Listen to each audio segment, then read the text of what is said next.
Under Ambassador Blackwell's direction, we wrote the earliest cables that began advocating for such a deal, going back to 2001.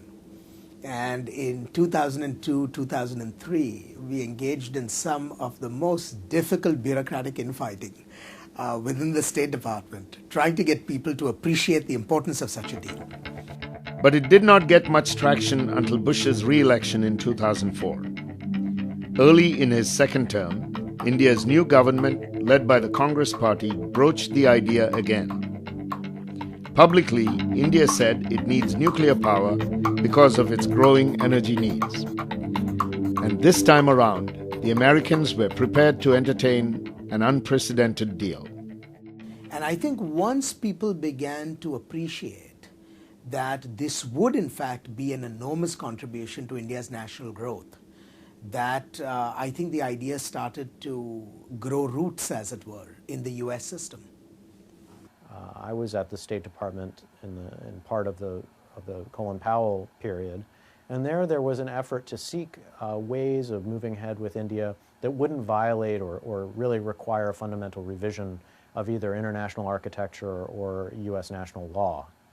And we were moving ahead with that, but in a kind of a slow and deliberative fashion. And it was only when Secretary Rice came over to the State Department that the desire was made clear to essentially push forward all engines 110% and get something through. During a visit to New Delhi in March 2005, Rice conveyed the U.S. decision to move forward with the nuclear deal. It was an earthquake in international diplomacy. It was a fundamental turning point in the U.S.-India relationship. 3 months later in Washington, on July 18th, Prime Minister Singh and President Bush announced that the two nations would work toward a civilian nuclear deal. That ended a disagreement that dated back more than 40 years. Once the decision to go ahead with the deal was reached, both governments focused their attention on selling it to their public and elected representatives.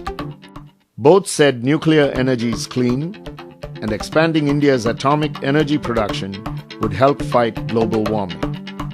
The Bush administration also argued that bringing India into the nuclear mainstream would make the world a safer place. In the meantime, many supporters touted other potential benefits the deal offered, such as winning a crucial ally in a strategically important region and increased business opportunities. Why India? Because of the growing importance of India in a critical part of the world. New Jersey Democrat Frank Pallone is said to represent more Indian Americans than any other congressman. He was among those who argued that the deal would advance U.S. interest in Asia. There's always a tremendous suspicion of China on the part of America because it continues to be a communist dictatorship and violates human rights. I mean, there are always incidents involving China which are not favorable to U.S.-China relations. And then on the other side of India, you have the Mideast, which continues to be in turmoil. I mean, India is, sort of a sea of peace. So it's really quite important for us to work with India, and we have been incrementally doing so since the beginning of this century in terms of joint military exercises, the sale of military equipment to India, and there has been active Indian support for the global war on terrorism besides. India is a growing market. India is a democracy. India is like the United States, more so than probably any other country in, okay, maybe Japan and a few others, but there aren't too many that share our values.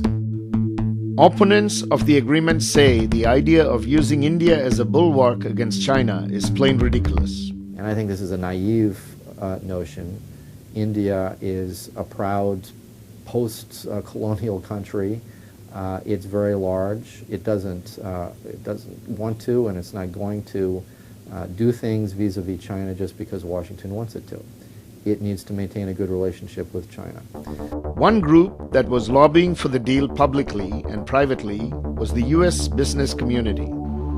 The agreement is expected to generate business worth $150 billion. With its economy growing faster than any country's except China, India's energy needs are set to increase exponentially. country currently ranks 5th in energy consumption. And at the moment, nuclear plants supply only 3% of electricity in India.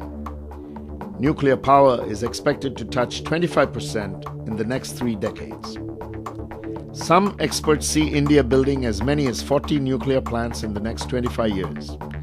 Of course, the U.S. nuclear industry, which hasn't built any new reactors since the 1970s, wants to cash in on it. U.S. will get a large chunk.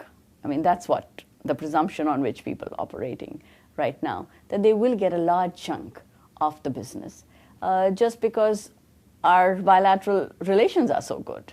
The agreement is also expected to become a boon to other U.S. industries such as the defense and aerospace. India is an expansion of both its Navy and its Air Force. Some people are predicting that in the next 5-10 years, India will be spending $60 billion, much of that for imports. And of course, American companies, which have some of the best equipment in the world, are pushing for their exports. But administration officials continue to insist that the primary reason the United States went for the deal was to strengthen bilateral ties. You know, some people said it was because of China, other people said that it was because we wanted to strengthen the non-proliferation regime. A third group said, oh, you know, they are exploiting economic opportunities. And there may be an element of some truth to each of these, but I think they were not really central. The central objective was simply put the relationship on the right track, and that meant getting rid of an old problem. The nuclear agreement ran into political opposition in both countries. In New Delhi, 2 main left parties opposed any deal with the United States on the grounds that it would weaken India's sovereignty. Even the main opposition party, the BJP, turned against the deal, even though it pursued the agreement while in power. When you make a monumental change in international diplomacy, when you, in essence, overturn the conventional wisdom of a generation, then of course you expect that there'll be opposition on both sides. We were met with a fusillade of criticism from our own non-proliferation community here in the United States, and especially in Washington, D.C., and also from some members of Congress. In India, the opposition was political. In the U.S., the criticism was mostly over the non-proliferation issue. The most important impediment was the fear that this deal would unravel the entire global non-proliferation order, which we spent several decades constructing. And this was not an illegitimate fear. It was a very legitimate concern.